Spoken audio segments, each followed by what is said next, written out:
Veterans don't come back into society. We were never a part of society. I don't know about you, but my formative years were when I was in the military. I had no idea what I was doing when I got home.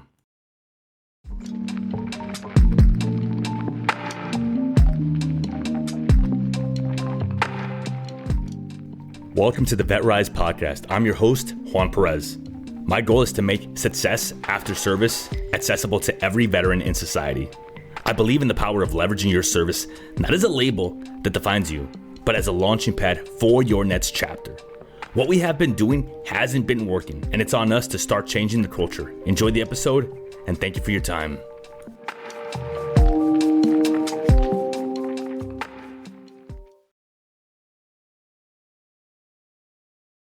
Welcome to episode number 5 of the VetRise Podcast. I'm your host, Juan Perez, but you already know that.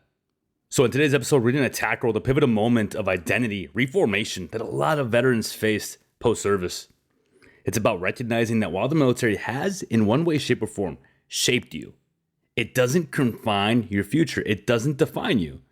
We're going to be discussing the crossroads of how you can feel bitter or you can be better. I'm going to be helping you guys kind of do a little bit of self-discovery.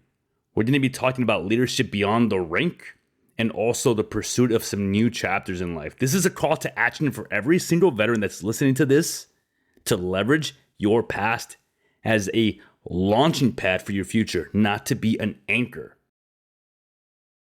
So let's dive into it. The military plays a huge impact in who you are, especially if you joined at the young age of 18 years old, which I did. I joined, I enlisted. I went through a lot of problems growing up. I was in a lot of trouble. I went to, I think, a total of 5 different high schools. I got suspended from 3 of them. I went to an alternative school. I hung out with the wrong people. I rebelled. I made the mistake of hanging out with gang members. I got in a lot of trouble. Almost went to jail. And thankfully, got my head on right because my parents were out there looking for me. And I met a teacher who thankfully was able to guide me in the right direction. He saw something in me that I didn't see in myself, and he introduced me to the Marine Corps. After that, I enlisted, and I was waiting to go to boot camp. And an interesting story about this is that I didn't know who the hell I was. I didn't know what the hell I was doing. I was just a young punk, 17-year-old kid running with the thuds and just getting in trouble, getting arrested, getting in all sorts of fights at school, getting suspended. I didn't know who the hell I was. I hung out with all these different crowds of people because I wanted to fit in. I was great at history because I loved history, but I was terrible at every other topic. I didn't have a plan for what I was going to do after high school. I just knew that I was living life day by day. And it had no bearing whatsoever on my parents. They were trying to do the best they could with what they had. I was the one rebelling completely on me, right? So the Marine Corps drew me in. The Marine Corps drew me in because of the way that they promote themselves, because they don't need you. You need them, right? So if the Marine Corps doesn't need you, it kind of makes you realize that, wow, these people are different. They're built different. And I almost joined the Army because my cousin was in the Army, and he, was a big influence on me, and he was my childhood hero growing up. But I decided to join the Marine Corps just because they didn't need me. The recruiters weren't coming after me, and that was cool to me. And the Marine Corps uniform was, come on, we already know, right? So I ended up enlisting in the Marine Corps. I did the buddy program, and I went off to boot camp at the young age of 18 years old. Now, today is not necessarily a story about boot camp, but today is not necessarily a story about my experience in the Marine Corps. It's more about the fact that when I joined the Marine Corps, I was a young punk. I didn't know anything about taxes or paying bills or anything like that. I had my first job when I was 15, absolutely. But what the hell did I know? I didn't. I was chasing girls. I was hanging out with other thuds. I was not living a life of any sort of self-awareness at all. So as I joined the Marine Corps, it was my first time being introduced to an actual place that I felt like I belonged. I finally belonged. It was a place for me to finally fit in one way, shape, or form, and I really bought into it. Really. I have Jarhead tattooed across my back, and that's not a lie. It's not something screw it. I'm proud of it because it was something that I wanted because the movie played a huge part. Little did I know, because nobody told me jarhead apparently is a derogatory term for Marines. But you know what? I liked the movie so much that I became a scout sniper myself. So at the end of the day, I don't care. It's a cool tattoo that I have that nobody else has. Everybody else has their moto tattoos. They have their EGAs. They have their 2 full Hundens. I have jarhead. So if anybody else has jarhead tattooed on their back, let me know. I would love to see that tattoo. So moving on. At the end of the day, once you join the Marine Corps, your life in the military is different than anybody else's life. Those are your formative years. Those are the years where you learn how to become who you are. You establish best friends. You develop a culture. You kind of find out what is it that you enjoy, what kind of interests you have. You start to maybe date a little bit more. And then before you know it, you start to kind of figure out who you are and where you fit into the culture that you're currently a part of. Now, again, this podcast is not about my time in the military. It's about after. So we're going to go ahead and fast forward for 4 years, right? So 4 years later, or for some of us, 6 years, I ended up doing 5.5 due to an early release program. But 5.5 years later, fast forward, I get separated from the Marine Corps on a early release program where I have a job. And just like that, I leave. I think it wasn't even a Monday. And I don't get a award ceremony. I don't get a goodbye. I don't even get a pink belly, which I really wanted because everyone else in my platoon got one and I didn't. I'm looking at you, State Platoon. Stalker 1 did not get his pink belly, and I really wanted one. But anyway, I digress. I left in the middle of the week, and I went and I moved to San Francisco to work at a private security firm. And just like that, I lost everything that I knew for the past 5.5 years, everything that I had developed, friendships, leaders, mentors, my culture, the people that I was mentoring and leading, my peer group, everything that I knew about everything, my entire identity was very swiftly taken away. But it wasn't swiftly taken away because of some sort of punishment. It was my decision, which kind of makes it a little bit harder to swallow, right? So when you think about it, most people that leave the military, it's their decision. Of course, there's a lot of scenarios out now that, you're forced out and things like that. And I'm not talking about specifically that, but I'm sure some of that applies in this scenario as well. But it was my decision to leave. Now, why did I decide to leave the military? Well, when you're 23 and you meet a girl and you think that you're in love because it's the first time a girl pays attention to you because you're in an infantry unit and you think it's the right thing to do, unfortunately, we do that, and we think that we're in love. And I got out for a young lady, and of course, that didn't work out, and it was completely on me, no fault of her. But it was because it was the first time that I felt any sort of love or compassion from a woman that I hadn't experienced since I was, 17 years old, 18 years old. So going back to the story of the military. So as you get out, maybe you move to another state, maybe you move back home. No matter how you look at it, you are unfortunately going to lose everything that you've known for the past 4 years, maybe 10 years, maybe even 20 years. And there's a lot of emotional and psychological challenges that come with that. You're going to face a lot of issues that come with that. And we can dive deep into that later on. But the point of today is to talk about how you don't know who you are. You're going to have an identity crisis. You're going to have this issue of figuring out who you are once you're out. And you're going to have a lot of baggage because you have a lot of skills that the military taught you. But unless you can learn to start separating them and leveraging the positives while letting go of the negatives, it's very hard to separate the two. So we bring this veteran ego into our world, and maybe we apply for college. Maybe we apply for a job. Maybe we feel like we deserve a better job than the one we're offered. Maybe we feel like we're not fitting in. We're not supposed to fit in. That's the thing. We're supposed to thrive because you've been built differently. You've been able to face harder challenges. You've been able to do more with less. But we forget that because we forget that as a 23-year-old Scout Sniper team leader, as a 24-year-old squad leader of a platoon, as a 22-year-old, maybe even platoon sergeant, because yes, that's happened.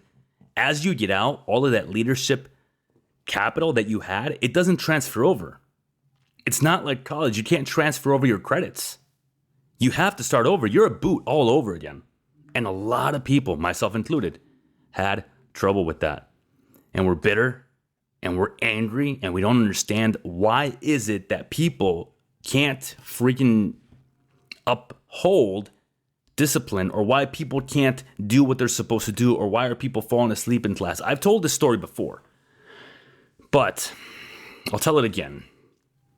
My first year out of the military, I moved in with my girlfriend at the time, and I didn't know who the hell I was. I started just hanging out with her and her friend group because I didn't hang out with any of my friends from before the military because they weren't my people anymore, right? Well, I didn't know who the hell I was then either. So I get a job at a mall selling sheets, and I apply for college, and I'm going to this small little college, and a girl falls asleep in one of the classes. And instead of me paying attention, I hyper focus on her, and I cannot stop staring at her. I'm piercing her with my eyes, and I feel the knife hand coming on. Why? Because in the Marine Corps, I was the freaking go-getter, right? I became a bit of a shitbag at the end of my deployments sometimes because, you're getting out and you get that, terminitis of you're about to get out. Not me. Like I say, I became a shitbag, but not really. I was in charge of training. I was in charge of making sure that everyone in my platoon was ready to go to sniper school. And I got them all ready for sniper school. And at the end of the day, I was in this classroom. And she starts falling asleep. So I don't know why, but I feel like it's my responsibility to say something, to do something. So in the middle of class, during break, I go up to her and I say something to her. I told her something along the lines of, if you're going to fall asleep, go stand up in the back of the room or something like that. Like, I don't think I was being mean, but I was. Why? Because that's not normal out here. That's not the standard. That's not how people are out here. And she started crying. And I think she left the classroom, to be honest with you. I don't know. Because once she was awake, I felt like my job was done, right? Now, I didn't think anybody else saw this. I thought that this was just what you do. You wake people up because when they're falling asleep, not only are they disturbing the class, they're disturbing you, they're not learning, yada, yada, yada. Well, the professor saw this. The professor saw this and he came to talk to me. He told me, hey, were you in the military? I was like, well, yes, I was. And I thought I was going to get an attaboy, right? I did not. He pulls me aside and he tells me, you're not in anymore. You can't treat people like that. And it hit me all at once, realizing that I'm not in the military anymore. I'm not in charge of people. I'm in charge of myself, and that's it. There's nobody else around me that knows who I am. No one else around me knows what I've done. Nobody cares. Everybody's going through their own trials and tribulations. Everyone has their own issues that they're facing. And when I kept telling myself that I was more important, that I had cooler stories, that I had all this experience behind me that other people didn't, I wasn't just wrong, but I was devaluing other people, so I didn't want to get to know anybody else, because why would I when I'm the coolest person in the room? And I wasn't. How could I be? I don't know anything about anybody else, and I didn't take the time to get to know anybody else. And that was my biggest mistake of going to college. I didn't realize that I could learn something from some of these younger students that might have known more than me. And then before you know it, I was bitter and I was angry and I was judging everybody. And how do you get over the bitterness? How do you address it? Well, that's the $1 million question, isn't it? You have to understand that the source of the bitterness, it likely does stem from your military experiences. It likely does stem from the fact that you feel like you were dealt a raw hand, or you feel like you got out and you should have had a better job, or you feel like you got out and the VA isn't doing what it's supposed to be doing, or the military didn't set you up for success. I got news for you. You are in charge of your life. All of these entities, all of these other people, all of these organizations, all of these other civilians, they're living their lives. They're doing their thing. The organizations will be there, but you have to come to them. You have to be willing to advocate for yourself. You have to make the appointments. You have to actually show up to the appointments. You have to fill out the paperwork. You have to fill out the resume, apply for the job, whatever it is that you want to do. You actually have to do it. But you're not going to be able to do it if you are bitter, if you feel entitled, if you don't let the veteran ego go. It's important to be self-aware. It's important to realize that you have to transform your military skills for civilian use, and you have to leverage all of the positive things that the military gave you. It's important to realize that you have some negative stuff from the military, and unless you leave it behind, it's never going to change for the better. We have to redefine goals and self-perception.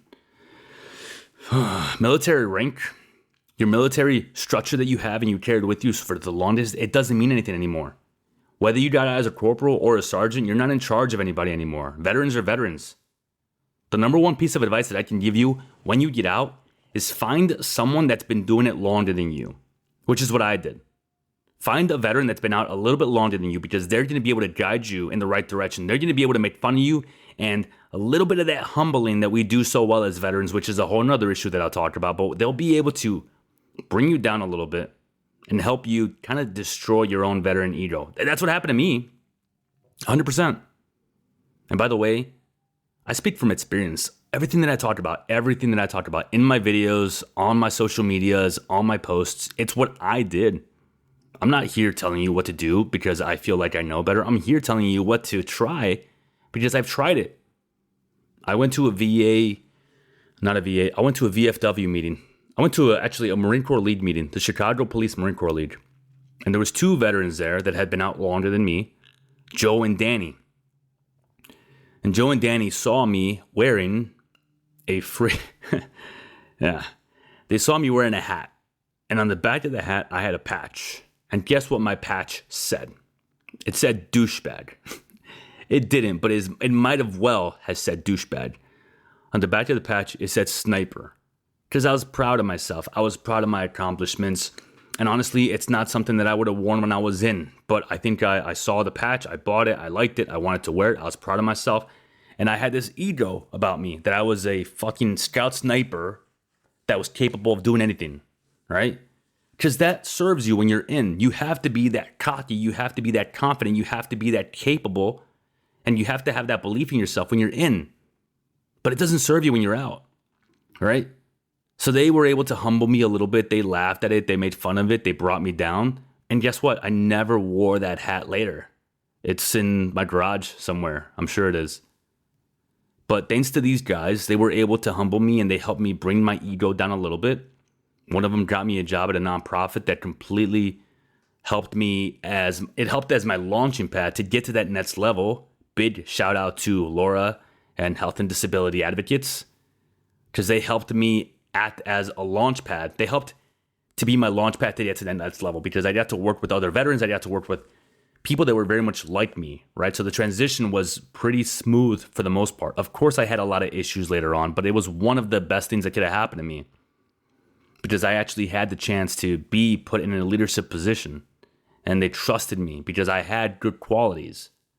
Thankfully, the negative qualities didn't shine through, but the good qualities, the fact that I was resilient, the fact that I was creative, the fact that I could show up on time, the fact that I could execute, the fact that I had attention to detail, all these things served me at that job.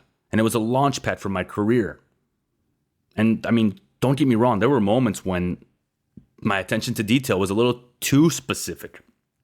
And the way that they printed some posters, the color was off, but it bothered me, right? And I got hung up on the small little details when in the real world, Zach told me, big shout out to Zach as well. He told me, he's like, it doesn't really matter.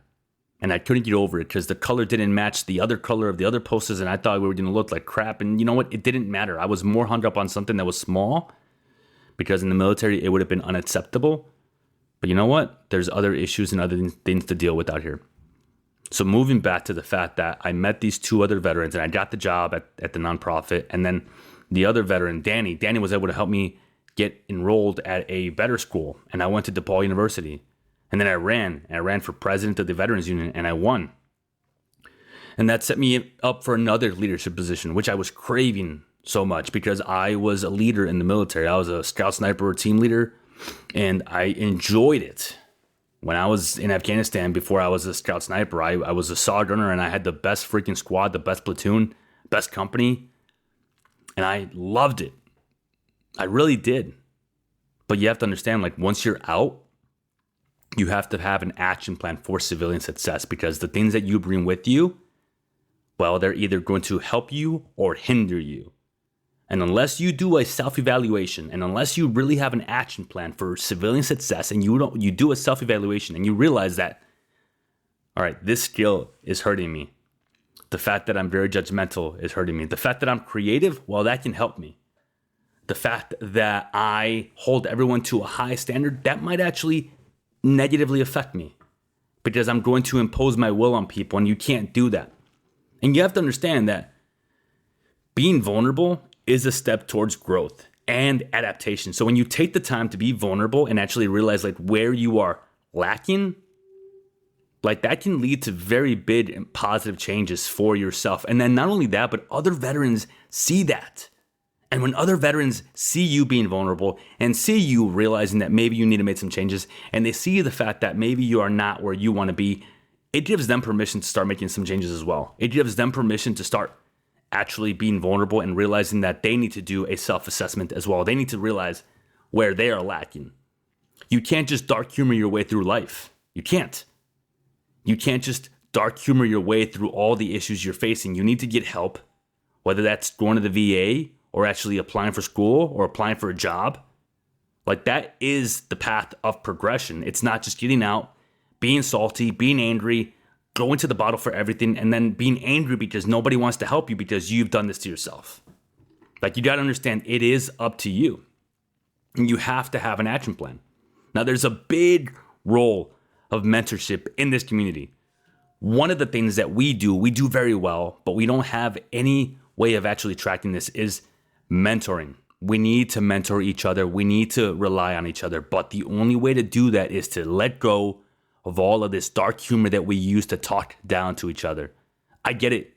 It served a purpose in the military, but now that we're out, do you really think that that new corporal, that new lance corporal that just got out, that now he's out here and he's hearing you tell all these negative stories about the VA, do you think he's going to go and apply for benefits? He's not.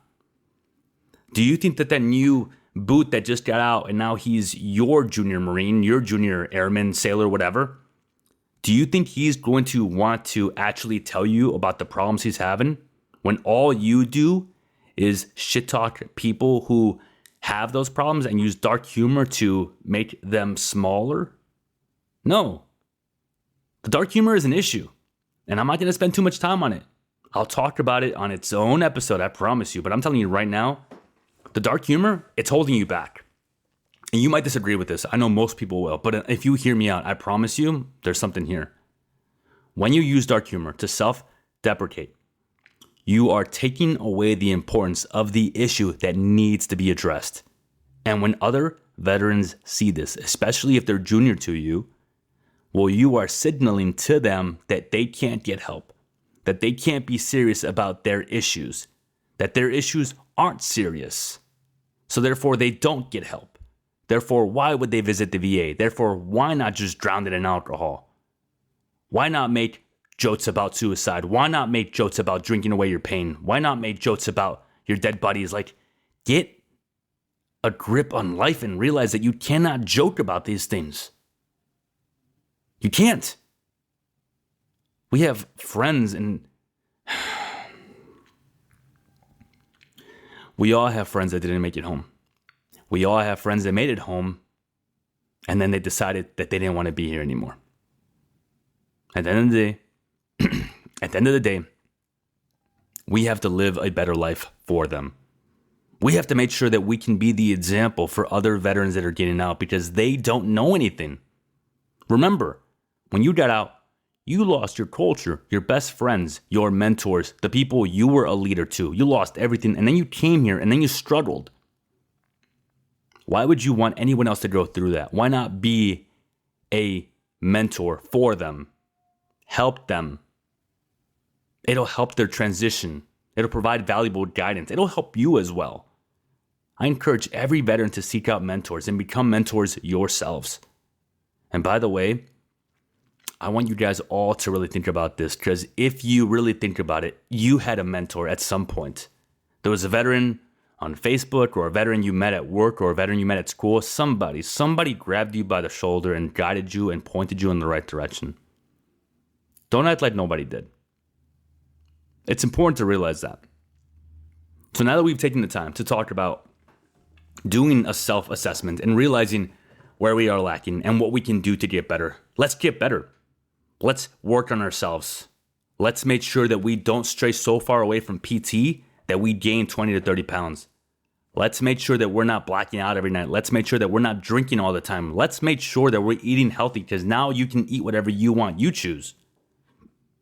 We have to look forward. We have to make sure we're looking forward. And I want you guys to all embrace and celebrate all these new achievements outside of the military. Your military awards are awesome. Don't get me wrong. But now that you're out, you should be looking for new challenges. You should be looking for new opportunities. You should be looking for ways where you can freaking do cooler shit than when you were in.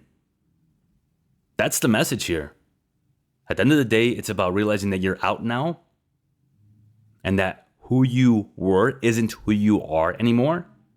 But you have to take the positives and work them to make them better. And you have to take the negatives and get rid of them. You have to actively work on yourself. You have to actively make changes. You have to wake up on a daily basis and think about, where am I lacking? Where am I doing well? What can I be doing differently? And do it. You had discipline.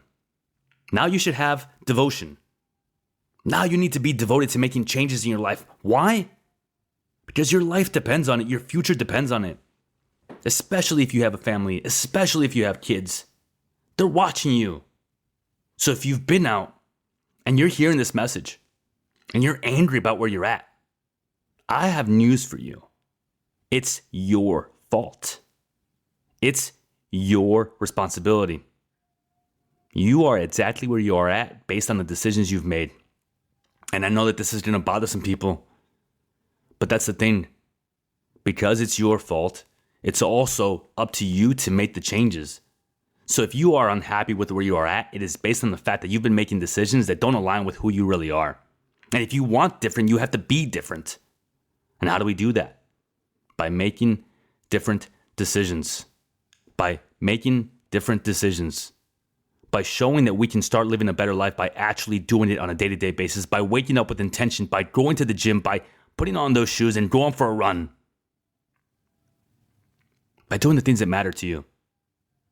By not allowing yourself to drink yourself to sleep every single night just because you think that this is what you want. By not just cheating on every woman that you're with. By not ignoring your parents every time they call you because you don't want to deal with them. By not judging everybody that you meet. By not hating who you are. If you're living a life that you don't love, guess what?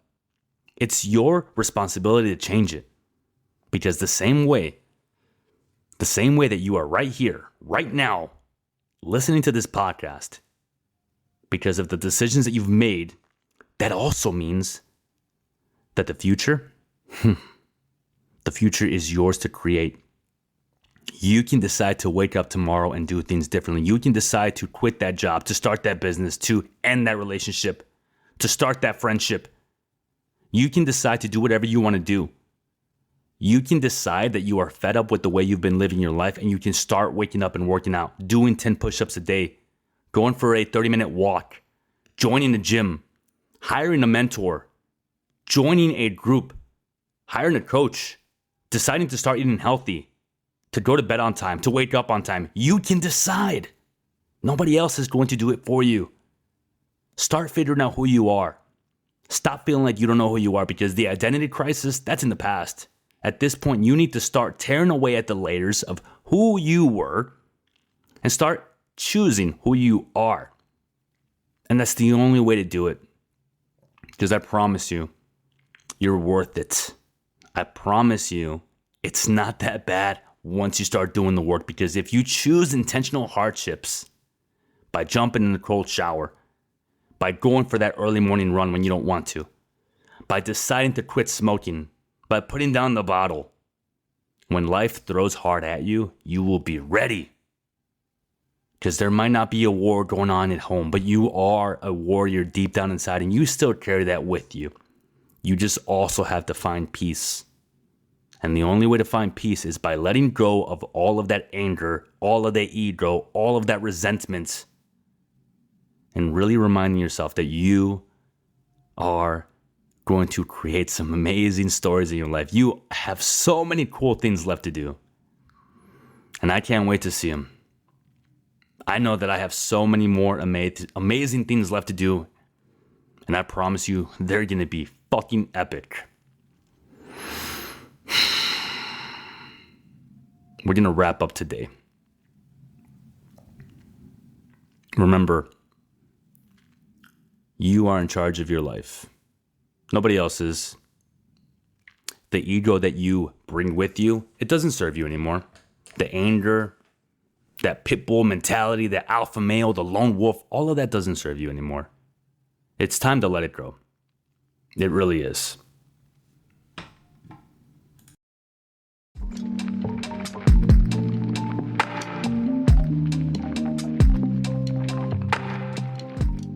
All right, let's stop for a minute. This is the part of the episode where I ask you to do me a favor, but it's not a favor for me. It's a favor for your fellow brothers and sisters that served with you. Do me a favor. Think hard and share this podcast with someone that you think would benefit from it. If you know someone that has been struggling, if you know someone that is going through it right now, and you know that they want better for life, they just don't know how to do it. If this podcast can help them, do it. That's it. That's my only ask. If you want to follow me, then great. You want to subscribe? Go for it. I appreciate you guys so much. Thank you for your time. Back to the episode.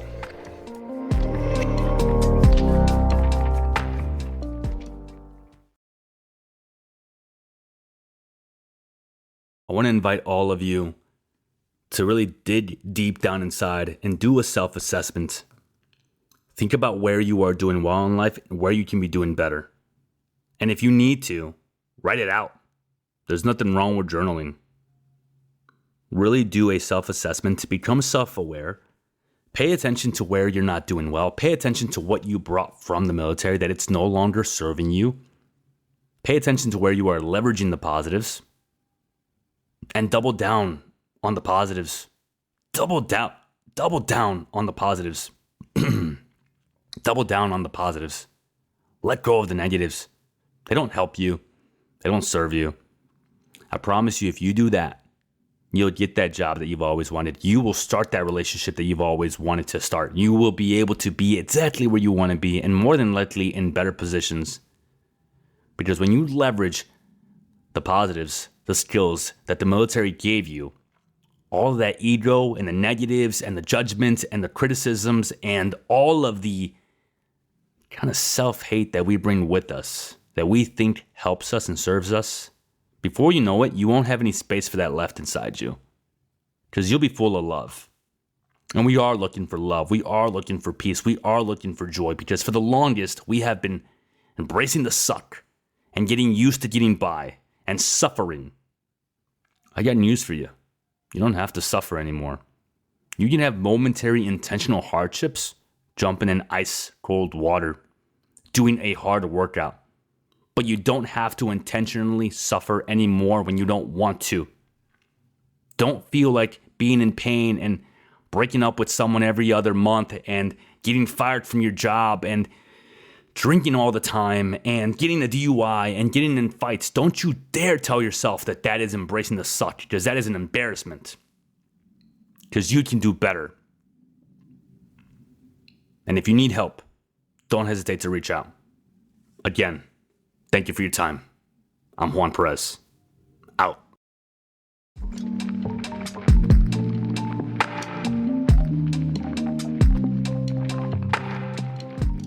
And that brings us to the end of another episode of the VetRise Podcast. If today's episode inspired you, made you think, or simply just gave you hope, I have a small favor to ask.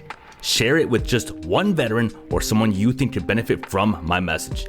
Your share could light a spark for them. You don't know who you might save. For more insights and to join this mission, follow my socials at JP the Veteran Coach and explore how we can rise together. Thank you for joining us, for being part of this journey, and for believing in the power of rising together as veterans. Until next time, keep pushing forward, keep rising, and never forget we are stronger together. My name is Juan Perez, and thank you for your time.